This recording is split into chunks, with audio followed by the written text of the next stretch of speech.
Question number 8। यदि किसी उत्पादन में कीमत पहले 38% बढ़ जाती है और दूसरे वर्ष 20% घट जाती है। सबसे पहले वाले क्वेश्चन में तो लगातार बढ़ रही थी, यहाँ एक बार बढ़ रही है फिर घट रही है। यदि उत्पादन की प्रारंभिक कीमत 51 थी, दूसरे वर्ष के अंत में अंतिम कीमत की गणना कीजिए।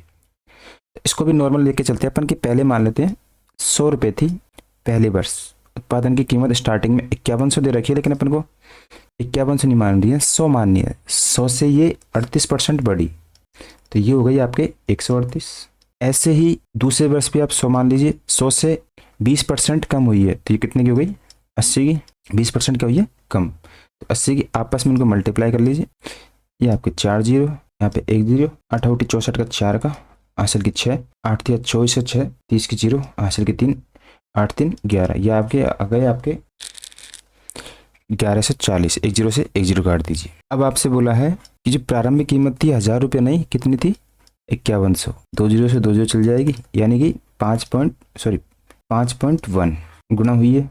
तो इसको भी 5.1 गुना कर देंगे अपन, तो दूसरे वर्ष के अंत में कीमत निकल के आ जाएगी। तो पहले 5 से मल्टीप्लाई कर लीजिए, लास्ट में 0, 5 चौक 20, 2 बार 5 आ जाएगा। फिर 1 से मल्टीप्लाई करेंगे तो 04, इनको ऐड कर लेंगे, 4 0 3 5 और 6 5। एक अंक छोड़ के आपके पॉइंट है तो एक अंक छोड़ के पॉइंट लग जाएगा, तो ऑप्शन नंबर ए आपका राइट आंसर हो जाएगा। अब करते हैं हम दूसरे मेथड से कि जैसे मान लीजिए आप पहली कीमत 100 रुपये थी, फिर ये बढ़ी 138 हो गई, फिर 138 से बढ़ के दूसरे बस 20% घट जाती है, तो 138 का 20% घटेगी। यहाँ पे 38% बढ़ी थी, 20% घटेगी तो 138 का आपको 80% निकाल लीजिए। तो इसको आप सॉल्व करोगे तो आपके 110.4 आ जाएगा। नीचे 100 है तो इसको पॉइंट 1 छोड़ के 0 आएगी, 8 8 64, 3 7 91 और 6 110, 110.4 हो गया। अब इसी का मान आपको कितना दे रखा है, 5100, यानी कि इसका 51 गुना। इसी को अपन गुणा करेंगे किससे, 51 से, वही अपन ने यहाँ किया था, तो आंसर निकल के आया था अपन का 5630.4। चलते अपने नेक्स्ट क्वेश्चन पर। यदि 497 का 33%, नॉर्मल क्वेश्चन है तो नॉर्मली कीजिए इसको, 497 का 33%, 33/100 बराबर है x के 71% बटे 100 से। तो आपके 100 से 100 चला गया, x इधर रह जाएगा, भाग में 71 चला जाएगा, 497 इंटू 33/71। अब 71 का देखिए ये 7 गुना है, लास्ट में 7 आ रहा है तो 7 से मल्टीप्लाई किया, 7 7 49, तो ये 7 बार कट गया, 7 या 21, 7 या 21 और 2 23, तो आंसर आ गया आपके 231C। चलते हैं अपने नेक्स्ट क्वेश्चन पर। Question number 10। एक संख्या का 18% में कमी की जाती है, फिर 22% की वृद्धि की जाती है। नेट वृद्धि या कमी प्रतिशत में संख्या में ज्ञात कीजिए। यहाँ तक क्वेश्चन में आपको ऐसा लग रहा है कैलकुलेशन ज़्यादा हार्ड हो रही है, तो आपको एक और सूत्र बता देता हूँ कि जब कभी एक बार परसेंटेज वैल्यू बढ़े और दूसरी बार घटे, तो आपको एक सूत्र यूज करना है नेट परसेंटेज निकालने के लिए। क्या करना है, डिफरेंस माइनस आपका जो भी प्रोडक्ट है अपॉन में क्या कर देंगे 100। ये आपके सस्ते से भी अच्छा निकलेगा, क्योंकि कर तो वही रहे थे, लेकिन आप ये चीज याद कर लीजिए कि नेट परसेंटेज पूछे, बस इस सूत्र में आपको जमा देना है कि डिफरेंस देखना है आपको। डिफरेंस कितने का आ रहा है, 4 का। बस संख्या को जो देखना है, ये माइनस के 18 है और ये वृद्धि हुई है 22 की। अब इन दोनों को अपन घटाएंगे तो वैल्यू अपन की निकल के आएगी प्लस में। यदि ये उल्टा होता कि 22 की कमी होती, स्टार्टिंग में 18 की वृद्धि होती, 22 की कमी, तो वही आपके माइनस में निकल के आता।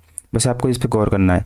यहाँ से अपन को +4 मिला, डिफरेंस माइनस प्रोडक्ट इंटू मतलब 22 इंटू 18 बटे 100, 18 दूनी 36 और 18 दूनी 36 3 39 अपॉन में 100, 4 माइनस 3.96। इसको घटाएंगे तो आपको निकल के आएगा 0.04, क्योंकि 96 को 0.4 ही तो देने, तब 4 बन जाएंगे।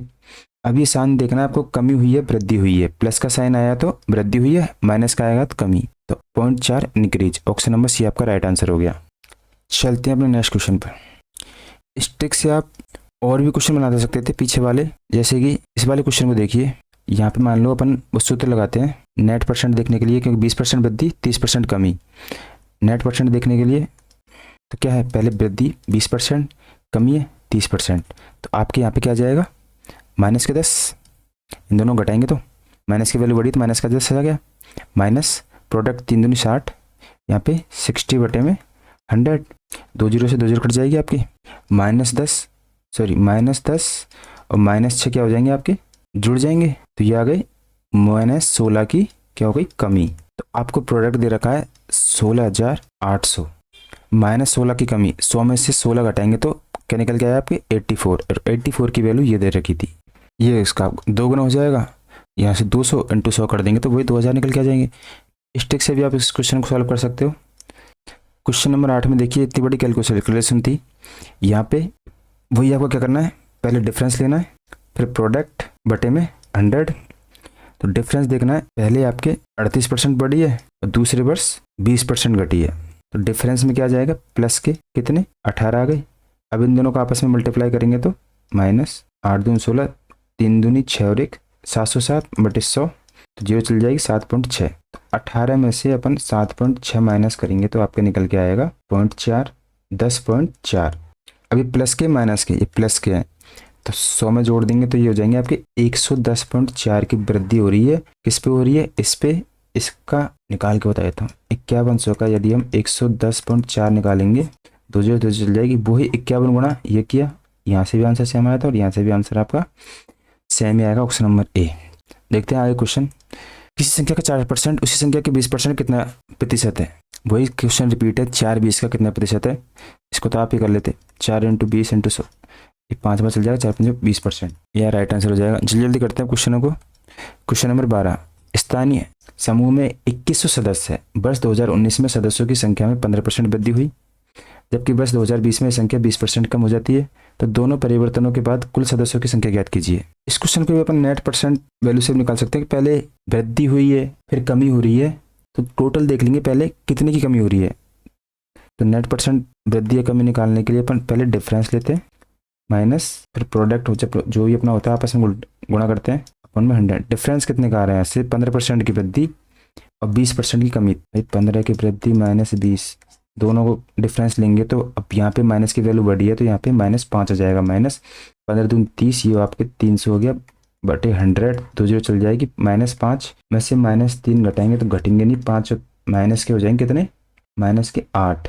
मतलब कमी हुई है यहाँ पे किसमें, 8%। 100 में से -8 करेंगे तो 92% की आपको मान निकालना है। तो बस जो भी आपको वैल्यू दी है, टोटल दे रखे थे आपको स्थानीय समूह 2100 सदस्य के आपको 92% निकाल देना है, आंसर आपका आ जाएगा। अब 92 × 21 करेंगे तो 2 से मल्टीप्लाई करेंगे तो 4 9 दूनी 18, 0 92 ऐड कर देंगे, 9 और 4 13, 8 और 1 9, 1932। ऑप्शन नंबर बी आपका राइट आंसर हो जाएगा।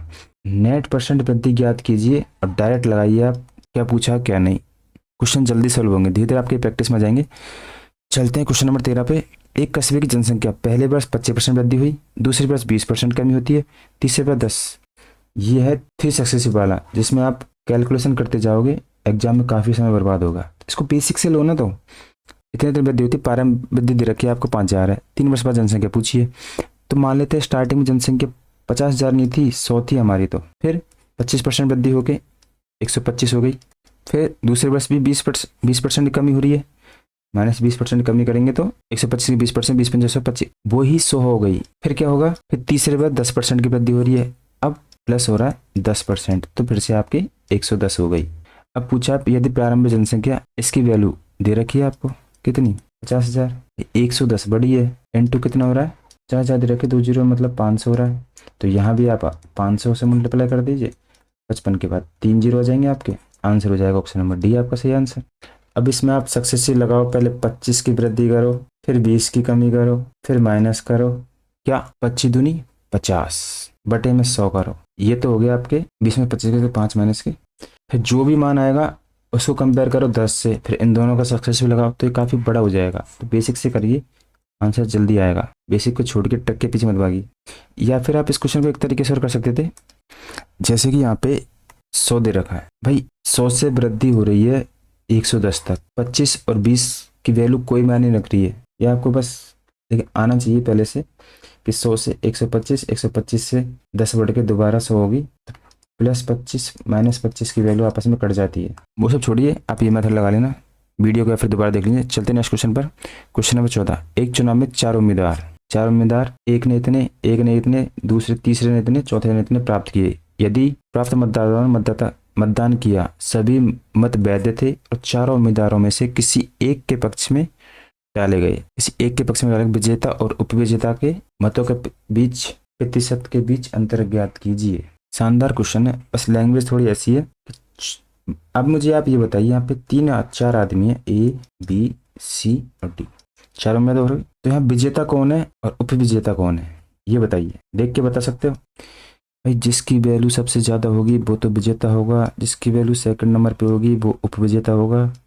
तो ए और डी आपके विजेता उपविजेता नहीं हो गए, क्योंकि बी और सी की वैल्यू तो सबसे कम है। बस उसके बाद चारों उम्मीदवारों में से पक्ष डाले गए, तो विजेता एवं उपविजेता उम्मीदवार के मत प्रतिशतों के बीच अंतर, ए के और डी के बीच जो मत डाले गए उनका अंतर ही तो पूछा है। तो टोटल कितने हो रहे हैं ये, 4 और 2 6 और 1 7, 7000 तो एक हो गई। फिर 260 और 40 300 और 2 500 और 1 1000, 1001 मतलब ये टोटल 8000 हो गई।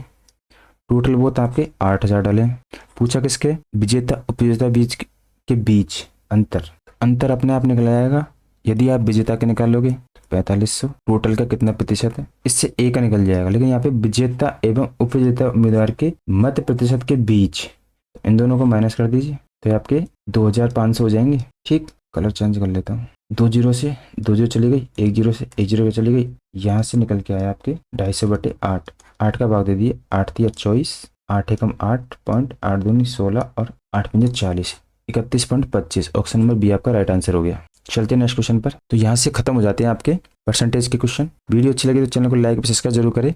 जो कोई भी आने वाली ALP एग्जाम की तैयारी कर रहा है वो कमेंट में बता दे कि आपको वीडियो कैसी लगी और नेक्स्ट टॉपिक आपका कौन सा होना चाहिए, इसमें मैं रिलेटेड आपको वीडियो बना सकूँ। तो कमेंट बॉक्स करके बता दे कि नेक्स्ट प्रीवियस ईयर के आपके क्वेश्चन उठा के ALP के मैं उसी टॉपिक पर वीडियो बना दूंगा। समझाने का तरीका अच्छा लगा हो, फास्ट लगा हो तो सब्सक्राइब कर ले, अपने फ्रेंड को शेयर कर दे। मिलते हैं अगली वीडियो में, तब तक के लिए धन्यवाद।